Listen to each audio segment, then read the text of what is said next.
Welcome to Madison's Notes, the official podcast of Princeton University's James Madison program in American Ideals and Institutions. I'm your host, Nino Scalia.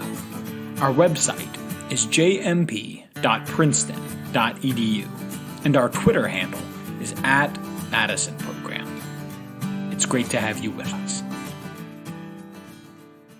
Hello and welcome back to Madison's Notes. I'm your host, Nino Scalia, and our guest today is Professor Sergiu Klainerman. He is the Eugene Higgins Professor of Mathematics here at Princeton University, a MacArthur Fellow, and a member of the National Academy of Sciences, the Academy of Arts and Sciences, and foreign member of the French Academy. Professor Sergiu Klainerman, welcome to Madison's Notes. Thank you very much. I'm glad to be here. Now, listeners may have seen your name or heard your bio there, and they might be thinking we'll be discussing general relativity or your work on the mathematical theory of black holes, but I certainly will not be the one who conducts that interview. We have you with us today to discuss, among other things, your recent essay on Aleksandr Solzhenitsyn's 1978 speech, A World Split Apart, delivered at Harvard University. But let's start at the beginning. You were born in communist Romania. Tell us about what you experienced growing up. What did you see? Well, okay, so to start with, I was born to Jewish parents who, at the time of the Second World War, which was a great peril for the Jewish community in particular, they embraced communism as some form of salvation.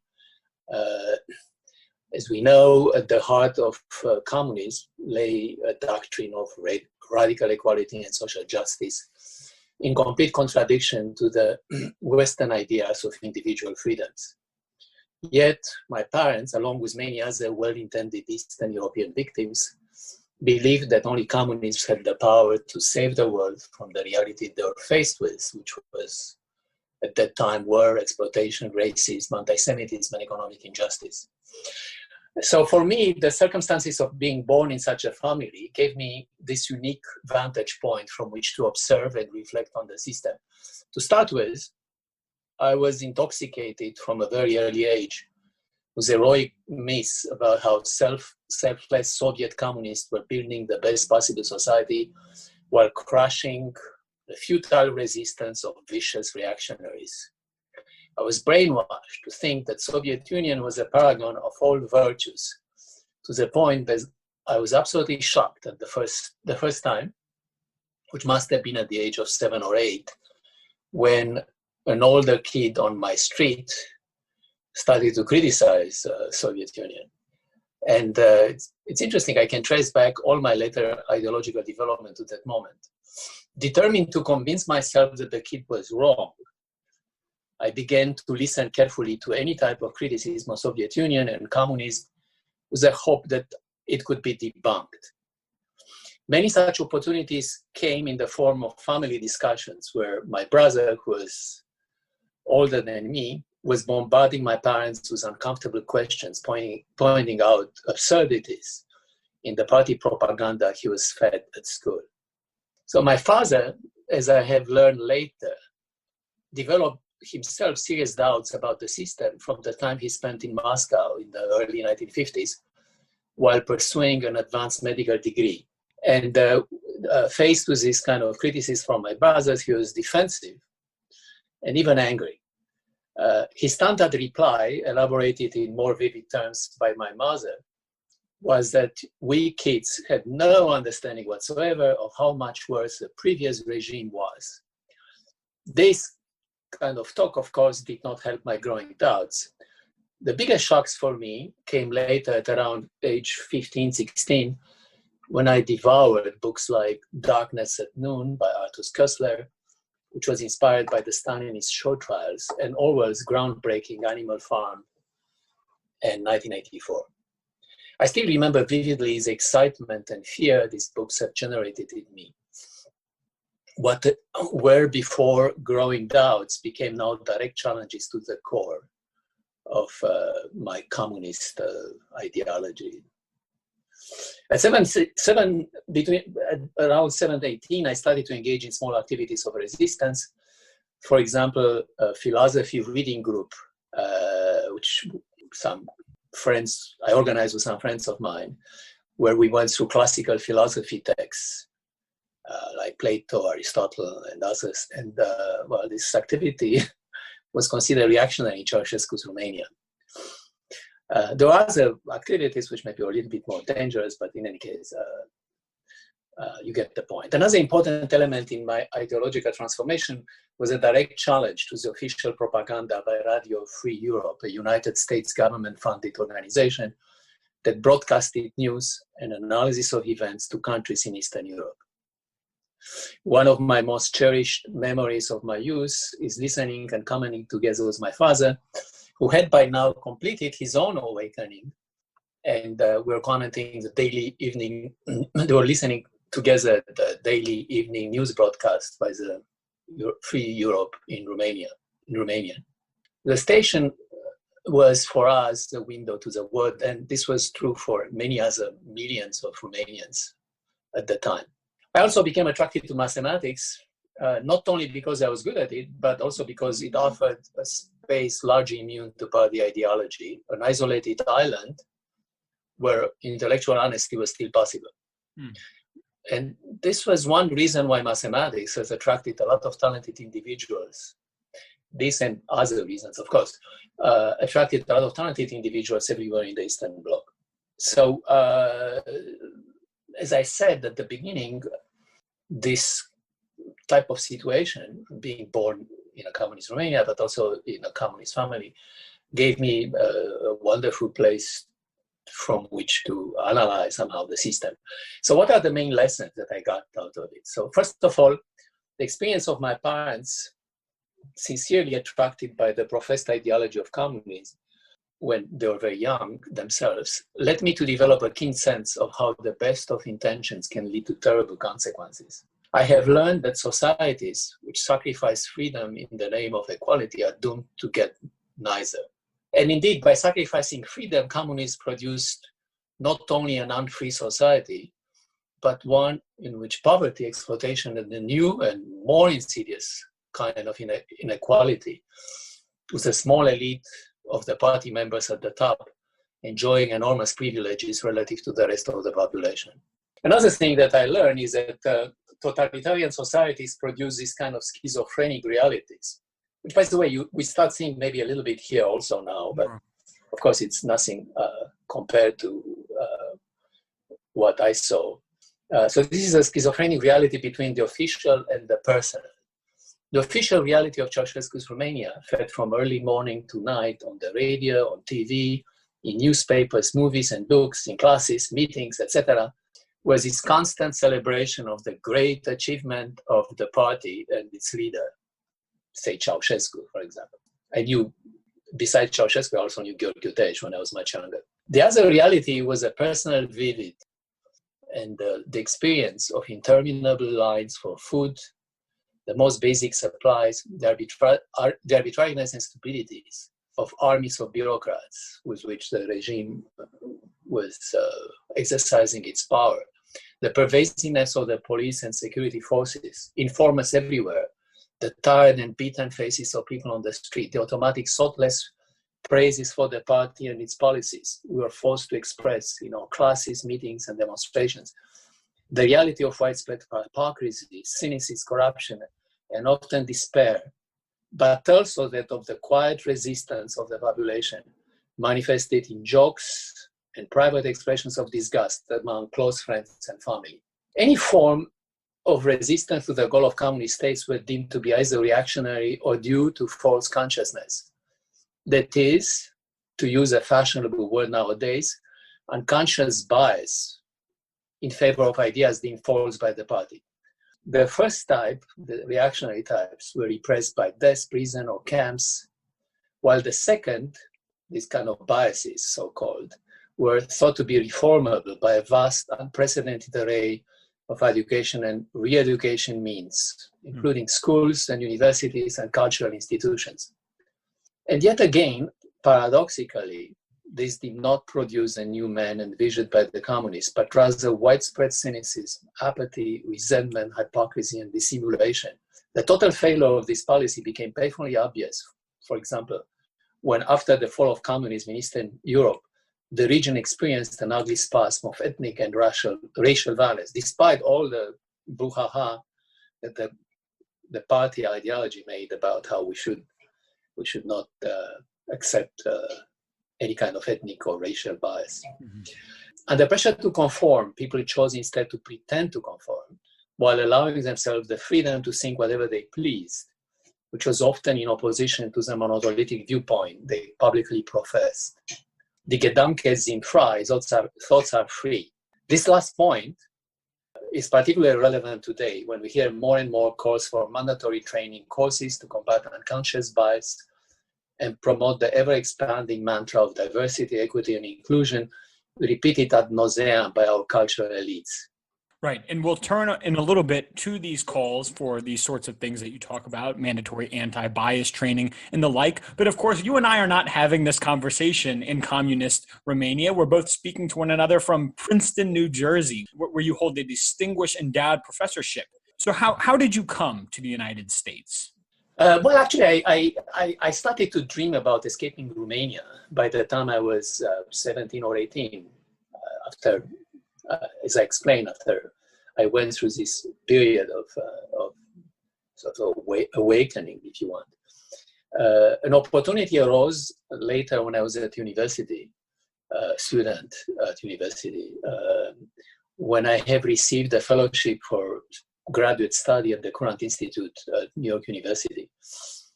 It took me, however, so obviously I applied, I was hoping to get permission, of course I didn't. It took me about 3 more years after I got this fellowship before I was allowed to leave, but not to study in US as I originally asked, but to actually emigrate to Israel. So this is another long story how that happened. There was there was a window of opportunity which was open at the time when Ford came to Romania. This was an official visit, which was very important to my getting out. Anyway, but that's a long story. And I arrived in Tel Aviv by the end of August 1975, but I had to leave to go to the Courant Institute at NYU, and therefore 6 weeks later, I really started my studies there. Courant Institute, the famous mathematical institute, was kind enough to keep renewing my fellowship. It's kind of funny first encounter that I remember with a graduate student advisor that I saw when I came at first day when I came at Courant, when she told me that well, it's good that you are here, but this was your last chance. So anyway, this is how I got to United States. I mean, it was really my dream to get out. Let's turn now to Aleksandr Solzhenitsyn and to the main thrust of our discussion, which is your excellent reflections on his 1978 speech, A World Split Apart. For listeners who aren't familiar with this speech, can you give us an overview of what Aleksandr Solzhenitsyn said that day in 1978 at Harvard University? What are the main themes of his speech, and what should be our main takeaways today? Yes. So to start with, Solzhenitsyn surprised everybody.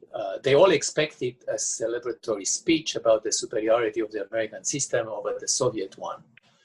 Instead, they got a devastating critique of the Western societies, which Solzhenitsyn characterized as spiritually weakened by rampant materialism. So for me, when I first heard this speech in 1978, as a young refugee from Romania, I was able to appreciate Solzhenitsyn's address in terms of the competition raging at the time between the West and the East, but did not comprehend its larger meaning. Rereading today in the fall of this horrible year, 2020, I find parts of it truly prophetic. Solzhenitsyn was able to discern 40 years ago that the West is being gradually losing the will and intellectual ability to defend itself, not so much against foreign armies, as it may have appeared in 1978, but against an army of internal critics determined to demolish everything the West used to stand for. So, so here are maybe the main themes of the address. In the central part of the address, Solzhenitsyn said, a decline in courage, he says, may be the most striking feature which an outside observer notices in the West in our days. Such a decline in courage is particularly noticeable among the ruling groups and the intellectual elite, causing an impression of loss of courage by the entire society. And then he says, really scary thought, should one point out, scary observation, I should say, should I point out, he says, that from ancient times, declining courage has been considered the beginning of the end. In another remarkable passage, Solzhenitsyn asks a truly crucial question and of great relevance to us today. So he asked, how could the West, with such splendid historical values in its past, lose the will to defend itself? So then he goes to ask rhetorically, how has this unfavorable relation of forces come about? How did the West decline from its triumphal march to its present sickness, as he says? Going further, so he asks again, has there been any kind of turns, any fatal turns and losses of direction in its development? It does not seem so.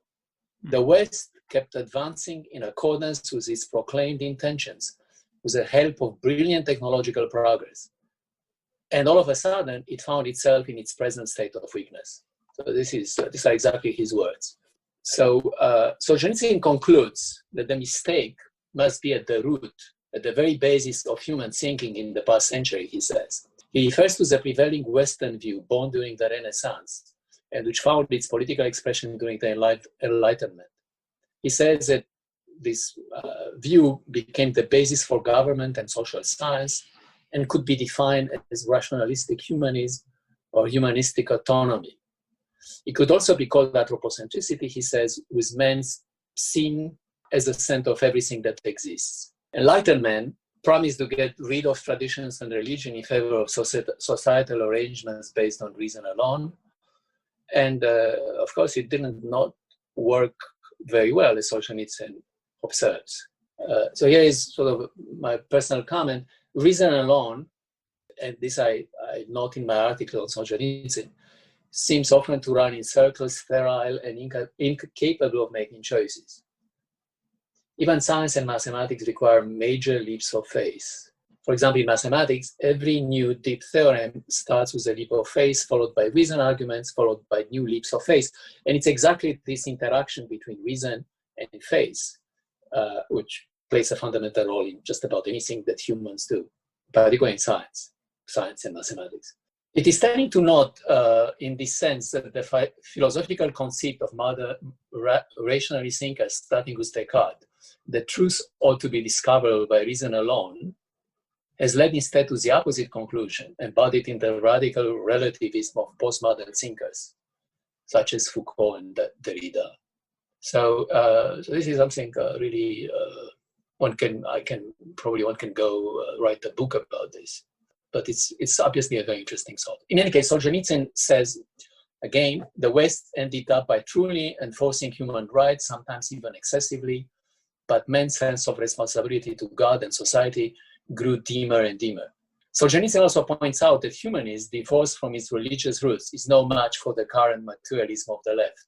In his words, liberalism was inevitably displaced by radicalism. Radicalism had to surrender to socialism, and socialists could never resist communism. So in a similar vein, and this is another thing that I write in my article on Solzhenitsyn, Yoram Hazony, right. Writes in a recent article in Quillette. He describes, in fact, this what he calls his dance between liberals and Marxists, which is very similar to what Solzhenitsyn says. So the step one of the dance is that Enlightenment liberals observe that inherited traditions are always flawed or unjust in certain ways, and for this reason they feel justified in setting inherited tradition aside and appealing directly to abstract principles such as freedom and equality. Step number two, liberals declare that henceforth all will be free and equal, emphasizing that reason and not tradition will determine the content of each individual's right. Step number three, Marxists, exercising reason, point to many genuine instances of unfreedom and inequality in society, decrying them as oppression and demanding new rights. Step number 4, liberals, embarrassed by the presence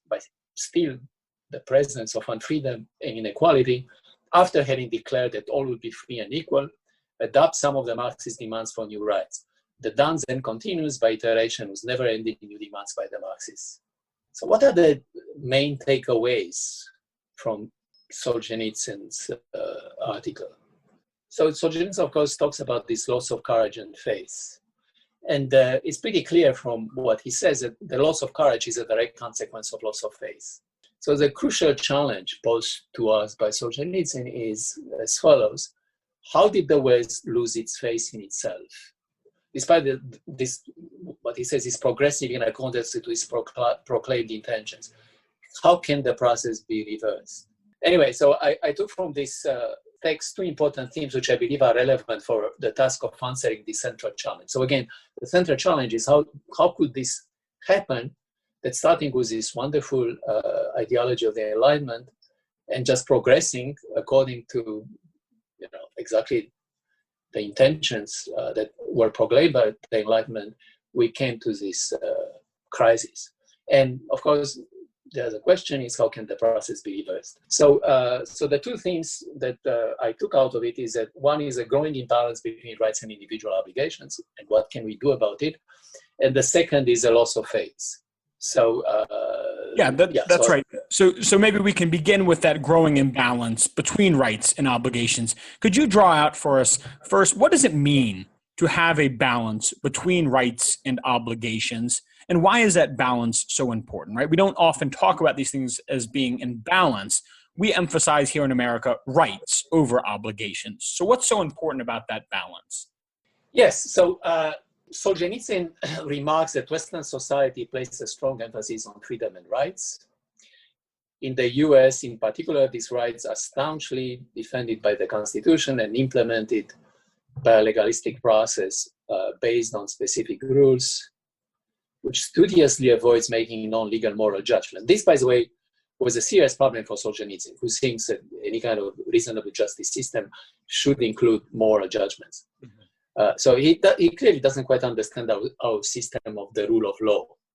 At the same time, he observed that there has been a notable decline in individual obligations or personal responsibility. These values, of course, though nowhere to be found in the Constitution, their importance was taken for granted by our founders.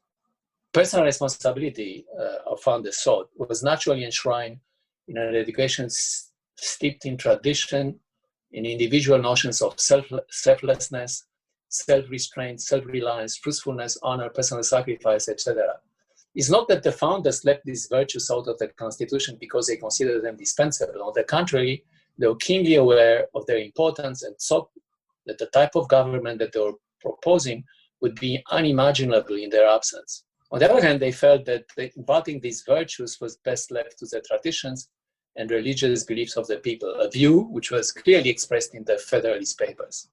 This imbalance between rights and obligation in Western society, and as we saw, Hazoni described very well the process of this happening. The imbalance is constantly growing, and this, of course, is in tune with a common understanding of the expansion of rights. The left now includes among what it calls rights, not only those guaranteed by the Constitution, but also new rights like the right to free healthcare, free education, free childcare, the right to unrestricted and free abortion, and makes constant political demands in their name.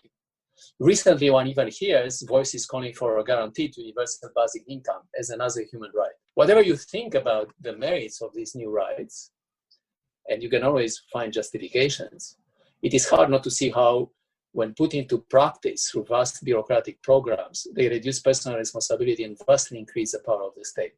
This imbalance between rights and responsibility is not only restricted to individuals, it is also affecting our government, societal, and cultural institutions.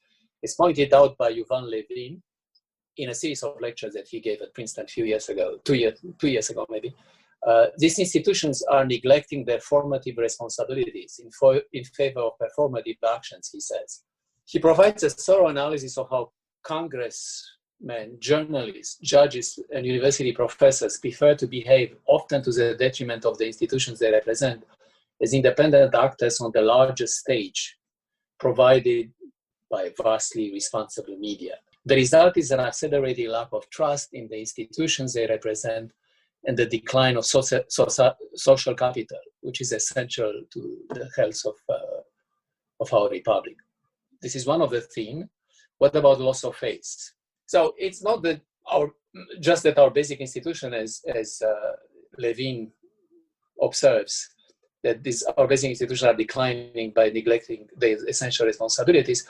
Far more worrisome is the fact that the liberal ideas underpinning these institutions are themselves collapsing under constant barrage of criticism.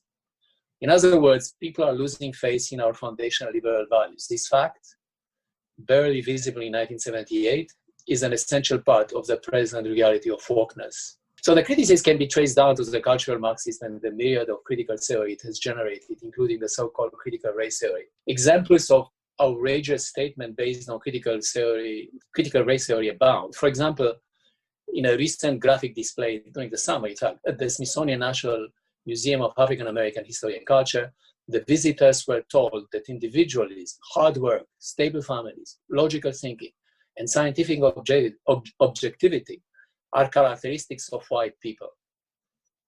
It follows by that logic that any attempt to assert this as universally desirable virtue must be viewed as being racist. It is hard to think of a more perverse and destructive message. Yeah. The 1619 New York Times project is one in which our defining historical moment is not any longer the magnificent Declaration of Independence in 1776, as we all thought, but in fact the arrival of the first slave. So therefore, somehow, American history is completely based on racism and slavery. Not that the New York Times, so it's important to know that the New York Times is a newspaper of reference for our elites.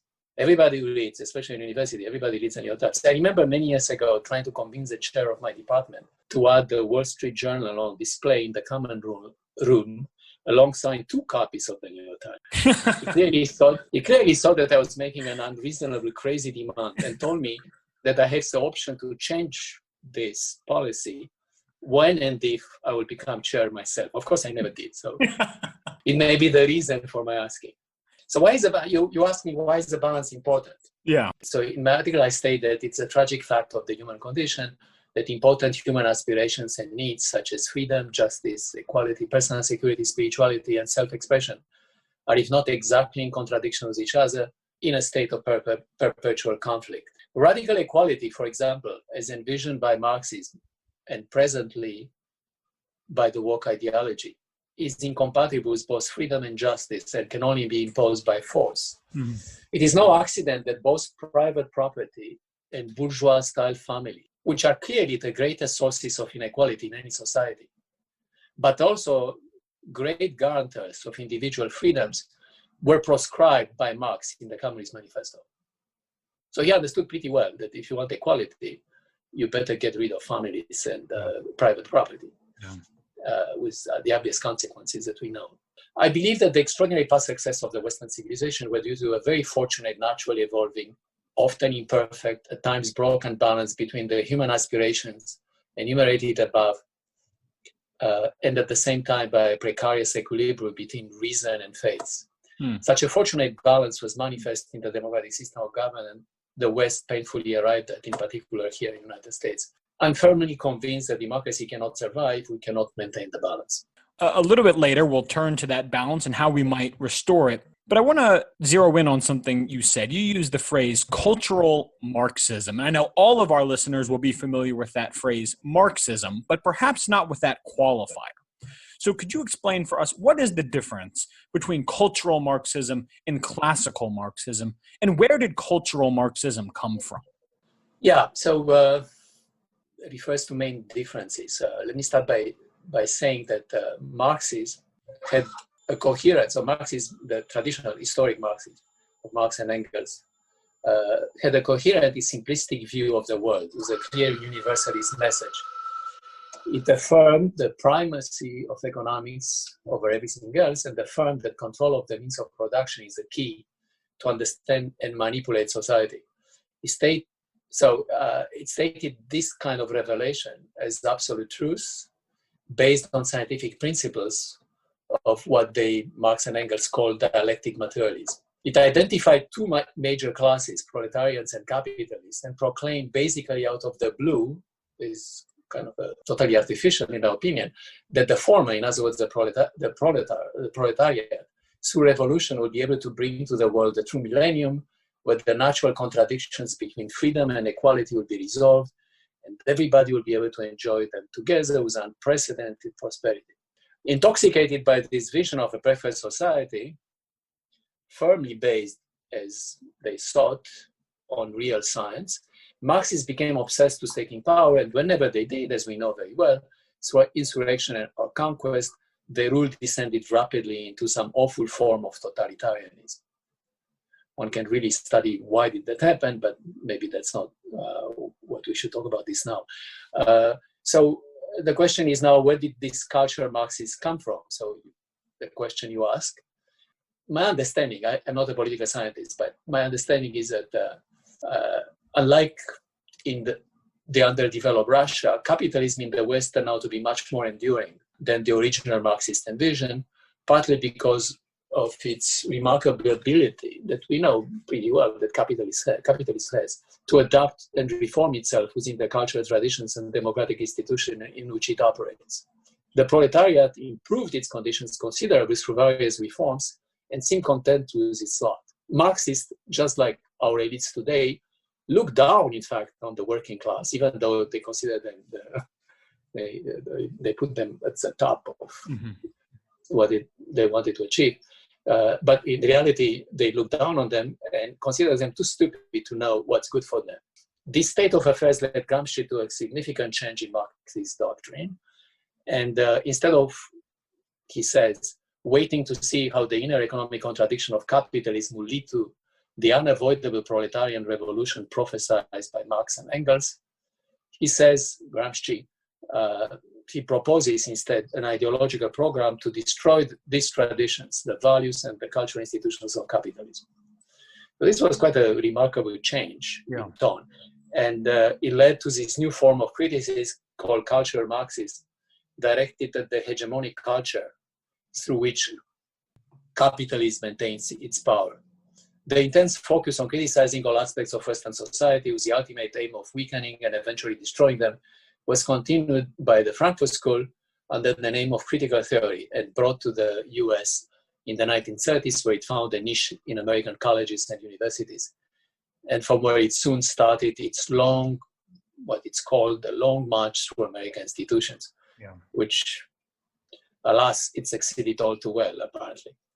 Today, various critical theories dominate entire academic departments such as gender studies, African American studies, ethnic studies, sociology, education, and provide a growing influence in almost all academic disciplines except maybe in STEM, though even there, maybe not for too long.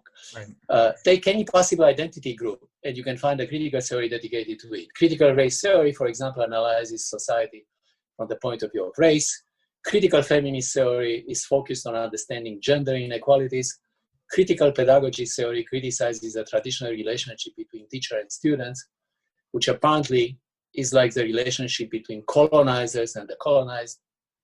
Queer theory pushes a vision of a continuum of gender and sexual roles, opposed to the traditional binary understanding of them that we used to have. Anyway, so that's what I view as this critical Marxist theory. Sure, and you acknowledge in your essay, and you just mentioned it there, that the STEM fields of science, technology, engineering, mathematics have managed to escape relatively unscathed from a lot of this critical race theory claptrap. But you add a qualifier, and you did it again both in what you just said and in your essay, though almost certainly not for long. So tell us, how do you see that changing? What do we stand to lose if STEM, if these hard sciences are corrupted by critical race theory? Yeah, so it's quite simple. I mean, to be able to transmit and create new knowledge, STEM disciplines need to have an efficient and fair mechanism to reward merit based only on talent, dedication, and hard work, and with no considerations for race, sex, ethnicity, or religious and political views of a particular individual. It is to a large extent because of this system of merit, in other words, that American universities have been so extraordinarily successful to attract the best people from all over the world. Mm-hmm.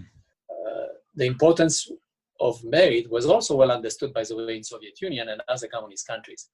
They made huge efforts to detect talent through special schools and competitions, such as Olympiads in mathematics and various other sciences.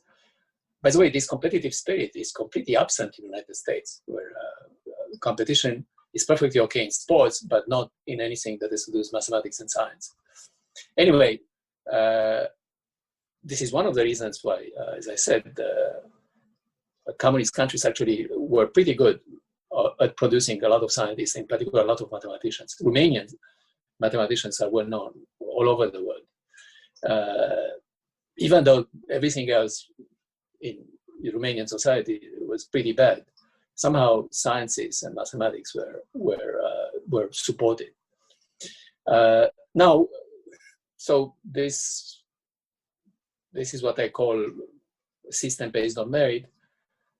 And unfortunately, the social justice warriors, they view this recruiting, which is based only on individual merit, as being at odds and with its professed intentions. They view, in fact, any discrepancies of outcomes, they interpret any discrepancy of outcomes independent on intent as illegitimate and based, as they claim, on prejudice or racism. So you can see here a real clash, which cannot lead to anything good. And there are various warning signs, which I can mention. So as a cure for these problems of systemic race, what they call systemic racism, the social justice warriors advance bureaucratic solutions such as formal and informal quotas, mandatory sensitivity training, and mandatory statements on diversity and inclusion as precondition for hiring.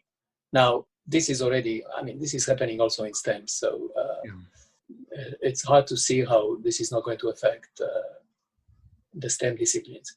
Another serious issue of contention is that all STEM disciplines, in particular mathematics, are founded on strong notions of objective reality, independent of the society in which they were first developed, or of the gender, race, or nationality of the particular individual who studies them.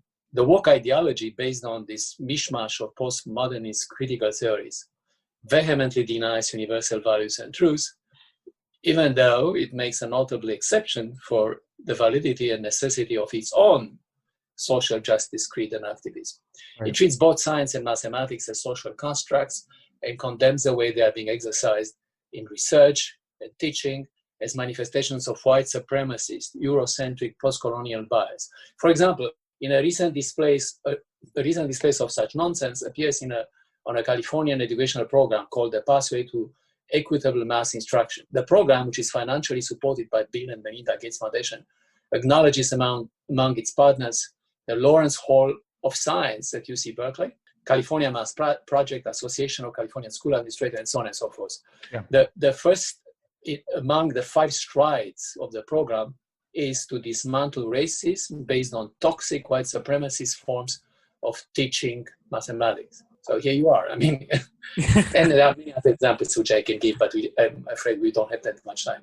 Yeah. Well, we recently had, as you know, Rod Dreher on the show to discuss his new book, Live Not by Lies, a Manual for Christian Dissidents. And there's a lot of very important overlap between what you're writing about and speaking about today and what Rod talks about in that book. So I encourage all listeners to, after you finish listening to this conversation, go back and hear what Rod has to say.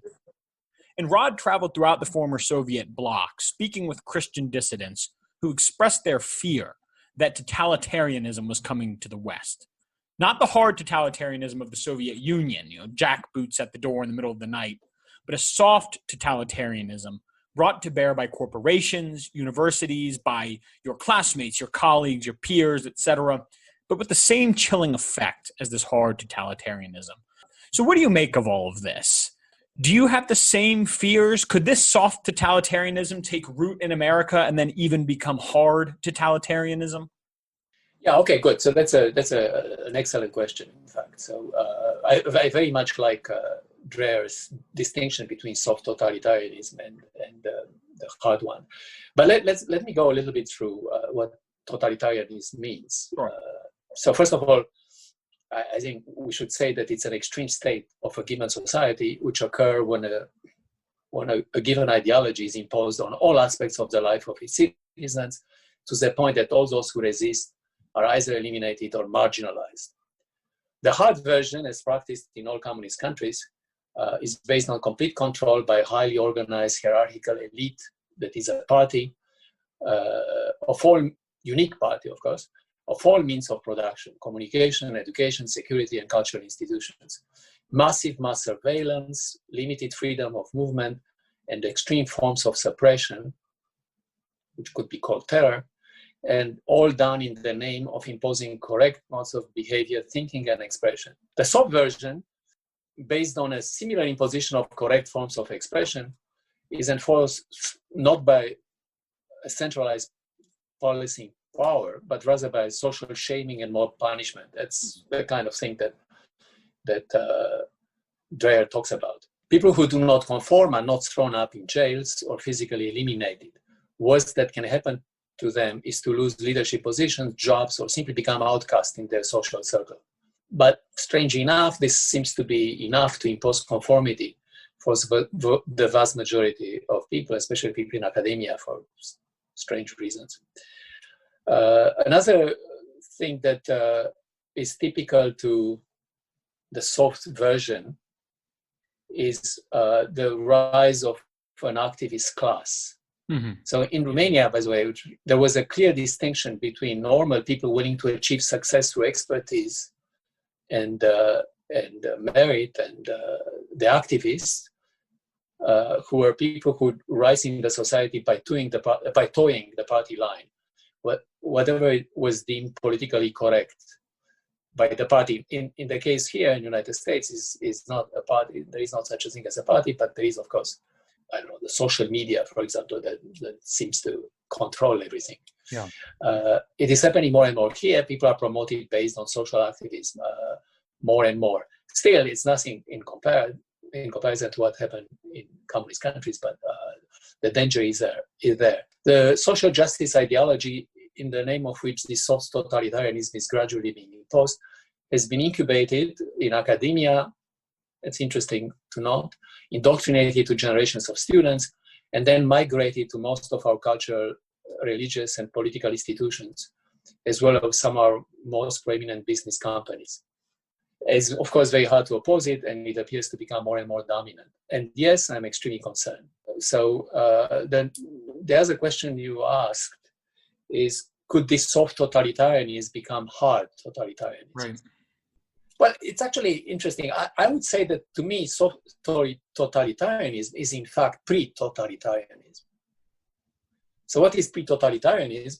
Well, it's a rise of a simplistic, egalitarian, social justice type of ideology, willing to reform society, dismantle all the institutions in the name of progress. Everything becomes more and more political. Everything in life is viewed more and more from the perspective of politics, and it's typical somehow to intellectuals. Intellectuals are typically the revolutionary class. It thrives in permissive and disciplined society, which have largely lost belief in themselves. So it's connected to the crisis of legitimacy. Mm-hmm. And the reason I'm saying this, in other words, I'm saying that somehow soft totalitarianism is pre-totalitarianism, is because this actually has happened. We have historical example of such situations. So, for example, pre-revolutionary Russia and the Weimar Republic were exactly in such situations. In pre-revolutionary Russia, there was a lot of revolutionary fervor in which intelligentsia played a major role. So I recommend, for example, this article which appeared in First Things, written by Gary Saul Morrison, which is called The Suicide of the Liberals. another sort of great description of this pre-totalitarianism, the pre-revolutionary Russia, is the book by Yuri Sleskin called The House of Government. They all describe the same kind of things, which are sort of similar with soft totalitarianism that is described by Radrer in his book. So somehow, to me, soft totalitarianism leads to hard totalitarianism. I mean, unless we are careful and unless we are able to resist it, this soft totalitarianism will become hard totalitarianism. We've been talking a little bit about Radrer's book. We've talked a little bit about your experiences in communist Romania, and you've been writing about this a lot recently. And among your many excellent recent articles and essays is a piece you wrote for Newsweek back in September, in which you responded to President Christopher Eisgruber's claim that Princeton University is systemically racist, and that's the phrase he used. And in this piece, you describe some of the tactics proposed by members of the university community to confront this alleged systemic racism, including, as you mentioned, mandatory anti-bias training, committees to review the work of faculty members to ensure it isn't, quote unquote, racist, and the like. And when you see all of this, you write, quote, "For those like me who are educated in communist regimes, all this brings in painful memories of indoctrination and forced re-education, as well as their abject failure to produce anything but widespread hypocrisy and repressed conformity," end quote. So here you are explaining what you saw, what you personally lived, and yet people don't seem to be listening. Why is that? That's clearly something that I find it very difficult to explain, in particular, given that as we know now, that there has been a clear collapse of these communist regimes in both Eastern Europe and many other places, certainly in Soviet Union. And you would have thought that there would be a serious attempt by the intellectual class to analyze what went wrong. And to my surprise, I don't see it. I don't see it happening. And let me actually go back a little bit, because maybe this is connected to this discussion about pre-totalitarianism. Yeah, please. So you see, and one of the things that we see, and again, this was definitely true also the Weimar Republic and pre-1917 Russia, is that this enormous imbalance between liberal and conservative ideas among elites. The elites seem to somehow have completely embraced progressive ideas.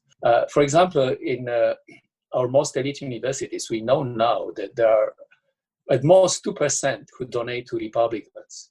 The same thing happening in media, in government, and more in top businesses. In Washington, the District of Columbia, where our main government institutions are located, 93% vote Democrat and less than 6% Republican. I mean, there is an imbalance, it's enormous. Yeah. The means of communication and education are almost completely controlled by liberals and progressives. And, people say that academia doesn't have power. It's just not true. Academia has huge power. In fact, many of the big ideas which we know are developed and then transmitted to the rest of society from universities. I mean, universities educate the kids. The kids become later on, they take positions in media or in cultural institutions or government or so on and so forth. So obviously, the influence of universities is enormous. And if there is such a huge imbalance at universities, and there is, without doubt, then obviously we expect to have sort of serious consequences for the rest of society.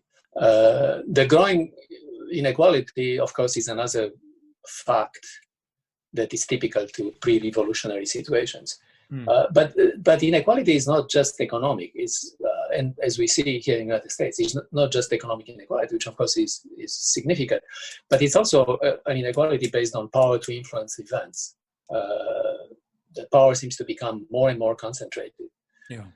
And so to go back to the question, I think this is a reason why people would not listen, because they are already indoctrinated. They believe somehow that some kind of socialism or communism or any nowadays, okay, the woke ideology is slightly different, but still based on the idea of social justice and equality, or, radical equality. And as more and more people are indoctrinated to do this, obviously they're not going to listen to me telling them what went wrong. They will say that, whatever I experienced in Romania was just an isolated incident. They constantly claim that whenever they're faced with another failure of communism, wherever in the world, they would say that, this was a bad experiment. We're going to do it differently now. And of course, it's always the same story. It turns out into tragedy. Anyway. So as I mentioned, you are the Eugene Higgins Professor of Mathematics at Princeton University, a recipient of the so-called MacArthur Genius Prize, one of the most well-regarded mathematicians, not only in the country, but in the world. And yet here we are recording a more than hour-long conversation about Aleksandr Solzhenitsyn. Why have you decided to speak out and wade into these culture wars? Good question. So I only started to write. I never wrote anything outside mathematics. I only started to write in July. In fact, I was alarmed by the July 4 letter, faculty letter here at Princeton University. Right. I was alarmed by the way Joshua Katz was treated as a consequence of his reply. Another thing is that I do feel a sense of responsibility for a country that treated me extremely well. I owe everything, in fact, to the United States. I mean, I can just imagine what would have happened to me if I stayed in Romania, if I did not have this incredible opportunity to come here. I also feel that I have nothing to lose. People think that it requires an act of courage. I don't think it's an act of courage. I mean, after all, we have tenure and not much can happen to me except that maybe I will lose maybe the friendship of certain people who think very differently. That's too bad. But I don't think it's anything compared with the kind of risk that people were taking in communist country by fighting the regime and by speaking out against the regime like Solzhenitsyn did. That required real courage. This is what I did. It's not that much courage at all. I mean, it's just, I feel it's just a responsibility. I also believe in action, and I'm sufficiently optimistic that we can reverse things if we act, but we have to act. So what would you say to colleagues of yours, either at Princeton or peers at other institutions, or students who might be thinking some of the same things you are, experiencing some of the same things you are, they're just as disturbed by it as you are? What would you say to them? What would you say to them to encourage them to speak out and do, as you call it, their responsibility, their duty? Yeah, by the way, so that's another reason why I decided to speak out. I thought that I could influence other people to speak out. And, let's see. I mean, it might happen. People need examples of other people who speak out. Right. And they will also realize that, after all, nothing terrible happened to me by speaking out. So well, I don't know. You're being forced to talk to me on this podcast, so that's pretty... Right. That's the worst that has happened to me until now.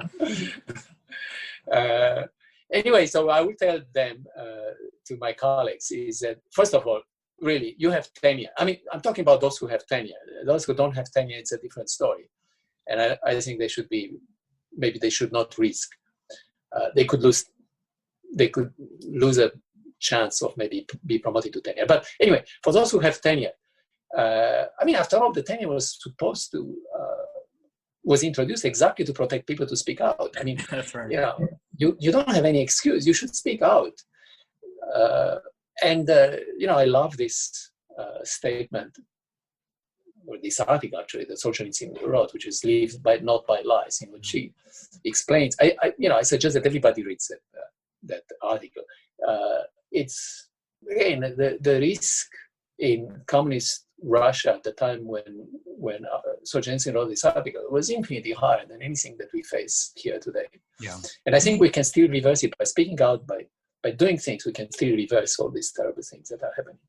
I'll put a link to Aleksandr Solzhenitsyn's essay, Live Not by Lies, in the show notes. And like the professor said, everyone should go and read that. Now, we're running a little bit long here, so I have one final question for you. And you conclude your reflections on Solzhenitsyn's Harvard address by asking the following questions of your audience. Can the process we are witnessing be reversed? Can the old balance be restored? How? So as we draw to a close here in our conversation, I want to ask you those same questions and get your thoughts on them. Can the process we are witnessing be reversed? Can the old balance be restored? How? Well, you really put me on the line here. Well, it's an interesting question. Well, first of all, human societies are not closed physical systems where the second law of thermodynamics apply. If they were, then there would be no hope. But they are not, and we can redress things by taking actions. But the first thing we have to do is to identify the problems. So what are they? I mean, there are many, and some of them we have already discussed, but I will add that there is this fundamental contradiction between what progressive and conservative want. This is normal, after all. There's nothing wrong. People have different opinions about how society should be structured. But what is a problem is this huge imbalance within our elite cultural institutions between liberal and conservatives, which I mentioned before. This kind of imbalance some kind of balance has to be restored. I mean, this imbalance is really, to a large extent, at the heart of the type of imbalance that I talked in that article on Solzhenitsyn. We have reasons to be pessimistic, but also an obligation to fight. We need to create a program of action. By the way, maybe I should say, so to be a little bit more in tune with my thoughts, I may be pessimistic about the possibilities of redressing the situation and recreating the balance. It's very difficult, but I feel we still have an obligation to try. And here is maybe something like a program of action. I would say we need to create programs like the Madison program in all our universities. This is the Madison program is really wonderful. And it is an attempt, starting, I think, with Robbie George, to redress the situation, the imbalance in our universities. Absolutely. First at Princeton and later on in maybe many other places. We have to find the nonsense produced by many schools of education in our universities. I mean, they have a terrible, I really think they have a terrible impact on education, in particular on mass education. And I really actually hope to write an article soon on the terrible impact that they have. Create maybe new universities. I mean, if universities cannot be reformed, maybe we have to create new universities. Or if not university, maybe new forms of advanced education for our students. Push more energetically for schools which are outside the domain of influence of unions and these schools of education. So this would be maybe charter schools or vouchers and so on and so forth. Another thing that I find surprising that nobody talks about it is why not move, since there is so much centralization of power in DC, and DC as a consequence, I don't know, it's 95% Democrat, totally unrepresentative of the situation in the country. Why don't we move the government institution from DC all over the country? I mean, to me, that sounds like a relatively simple solution to make the politics of the country more representative. I mean, to make the bureaucracy of government more representative to the rest of the country. There is no reason nowadays to have a centralized location. It may have been the case at the beginning of our republic, but not now. I mean, now there's absolutely no reason. Create new media outlets. I mean, the media is totally dominated, again, by the left. Well, create new media outlets. We have another kind of actions that I should talk about. It's this Alliance for Academic Freedom, which is organized here at Princeton. Princeton, by the way, has taken initiative in defense of academic freedoms all over the country. This Alliance of Academic Freedom is one example where we hope a group of us, again, organized around Robbie George, hopes to really defend everybody who is being attacked or being cancelled on the basis of free speech. Princeton, in fact, is leading the way in other ways. For example, we have this Princeton Open Campus Coalition. It's an undergraduate an organization which is wonderful, and they are doing great things. Finally, let me end with the following. We should stop lamenting the gravity of the situation and do something. So in my Quillette piece, How to Fight the Enemies of Academic Freedom, I put there, paraphrasing the famous speech by Churchill, that we shall fight on the beaches. And all this with the hope of generating a similar sense of mobilization. So here it is. Even though large tracts of our cultural landscape and many old and famous American institutions have fallen or may fall into the grip of the hostile ideology and all the odious apparatus of cancel culture rule, we shall not flag or fail. We shall go on to the end. We shall fight in our university. We shall fight in our schools. We shall fight with growing confidence and growing strength in the old media, as well in the social media. We shall defend our culture, reforming what is in need to reform, but preserving our core principles and institutions, whatever the cost may be. We shall fight in the world of ideas. We shall fight in the lowlands of politics and Hollywood. We shall fight in our religious institutions. We shall never surrender. We shall never surrender. I can't think of a better note to end on than that. Professor Sergiu Klainerman, thank you so much for speaking out. Thank you so much for joining us today on Madison's Notes. Thank you so much. Yeah, it was really a pleasure. There you have it, Professor Sergiu Klainerman. We're so blessed to have him here at Princeton University, and I think we'd all be better off if we were to follow his example and refuse to live by lies. I'll go ahead and put some links in the show notes to the various articles and essays we mentioned throughout the conversation. I think they're all worth your time. We went a little long today, so we'll go ahead and get out of here now. Thanks so much for joining us, and I hope to have you back with us next time, here on Madison's Notes.